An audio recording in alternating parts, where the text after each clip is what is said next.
Aujourd'hui, leçon de physique sur l'énergie potentielle et l'énergie cinétique, avec pour exemple le planeur de voltige.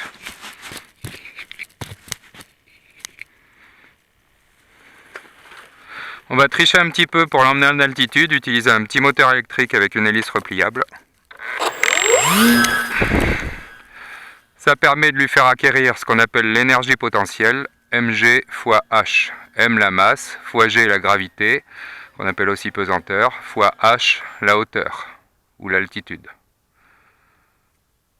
Le moteur est coupé. Si j'essaie de faire un looping à altitude constante, je tire sur le manche, il refuse, il décroche. Donc pour faire un looping, il faut commencer par lui donner de la vitesse, un léger piqué, et ensuite on tire sur le manche, et looping. Bon, évidemment là je fais de la voltige au ras du sol pour pouvoir mieux filmer avec la caméra. Donc je vais pouvoir faire un passage à basse altitude pour apprécier la vitesse du planeur.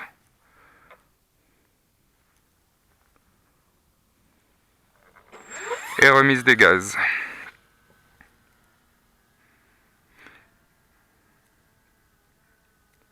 Pour faire de la voltige, il faut qu'il convertisse son énergie potentielle mgh en énergie cinétique, qui est 1/2 de la masse fois la vitesse au carré.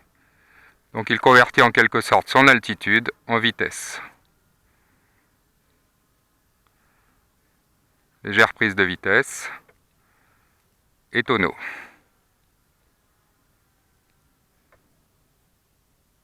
Je remets les gaz pour avoir un peu plus d'altitude.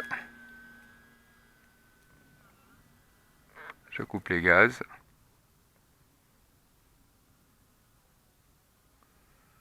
Prise de vitesse, demi-looping, demi-tonneau, c'est un Immelmann. Et je passe un tonneau dans l'axe. Et je reviens pour ne pas le perdre de vue. Pour arriver à le poser, il faut casser la vitesse en l'amenant dans l'axe de la piste et en faisant un virage très loin ou bien en faisant des tours au loin. Une fois qu'il est dans l'axe de la piste, sortir les aérofreins et ne pas hésiter à piquer. Là, il a encore trop de vitesse, je remets les gaz et je refais un passage.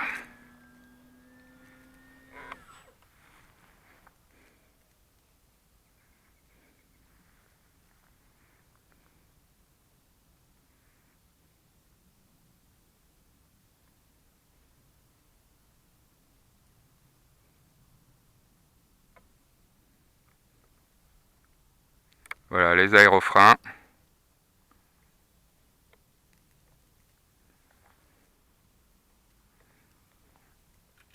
Et on le pose en douceur.